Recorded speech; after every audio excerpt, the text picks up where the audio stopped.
โตอยู่จังหวัดใดวะโตมาจากไหนวะน้องสาวมาจากประเทศเราอยู่แขวงใดวะ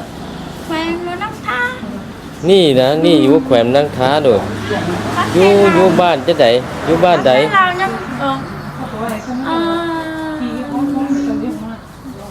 ไม่ต้องพูดว่าค่อยอยู่เชียงใหม่นี่ไงเอาทำไมน้องสาวจะอยู่บ้านใดคอยอยู่บ้านตาหวานจังหวัดไหนคอยอยู่แขวงรถน้ำท่ายังมีเสางามๆเด้นี่บ่แม่นคุณ99เด้อเป็นคุณ70เด้อต้องแปลว่าลงมา70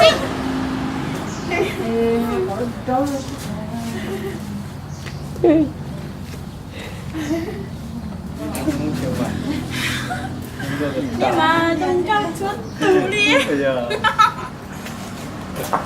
กระเป๋าก้อยอยู่บ้านค่อยไปเอามาเอาเงินผู้ใดมีเงินแค่ชอบมีเงินเที่ยวไปไกลแล้วนี่แสดงว่าเราใจเย็นเจ้าในโมนี่ยาวเด้อน้องเชื่อที่นี่สักเสียนี่อยู่ๆเราสิสิรู้ว่าไม่พอสิรู้nhauต่อ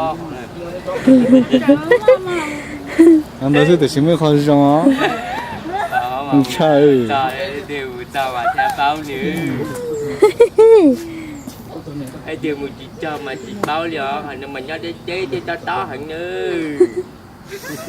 nhớ thì thầy lấy cơ lấy luôn cho nên này lúc nào sao bạc cả cho chú anh có chụp chỉ nè nhưng mà ôi chú xíu ye đã ôi chị lũ chạy hai chơi xem mà đi chăn lo cái sao hai chơi nhưng hùng xíu xíu nữa nhưng con nhà chỉ để chơi nhưng hùng xíu xíu chỉ sao chờ chơi là đâu trời ơi bò rồi tôi giống áo chị lũ ta chỉ muốn quốc của nhà vô chứ